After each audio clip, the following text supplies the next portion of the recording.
Hi guys, Laurel Mintz here with Elevate My Brand. I want to share with you today a little bit about why it's so important and how I check in and make sure that my team stays connected even during this crazy time.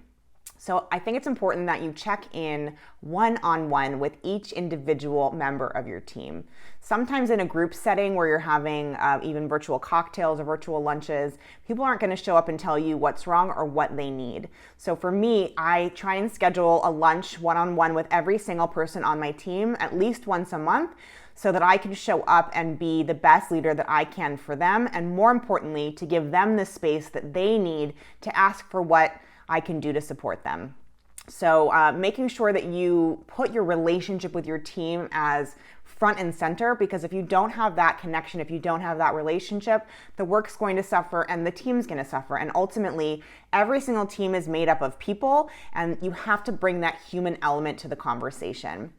I would recommend that you set reminders. So I told you that I do a weekly, or rather a monthly check-in one-on-one with each one of my teams, so I can make sure to have real time with them, that they have to ask me for what they need help with and to show up in their authentic voice and really be transparent with me in terms of their role and my role as leadership within our organization. So maybe setting reminders, or if you have an EA, having them schedule those monthly meetings. It's a really critical health check, mental health check, and just personal touch point that I think has maintained a high quality of relationship with my team, even as we're remote.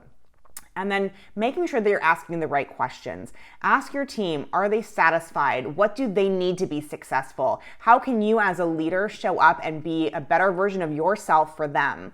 What are the lessons that they've learned that they want to make sure that the entire team shares together? There's a million different questions you can ask. Figuring out what makes your team tick is one of the most important ways to stay connected, make sure that they feel heard and valued, and especially in this day and age, that is just more critical than ever before. It's important to me. I hope that you can feel the authenticity in my voice, because I know that times are tough. And for me, leadership, showing up in a positive light, but more importantly, showing up for my team, even when they're having a hard time, even when I'm having a hard time, is really what makes that human connection long term. And let's be honest, we all need a little extra love right now. So make sure that it's a part of your day-to-day interaction with your team. Make it intentional and make it consistent. It's so, so important. I hope you'll take that with you in your daily life with your team.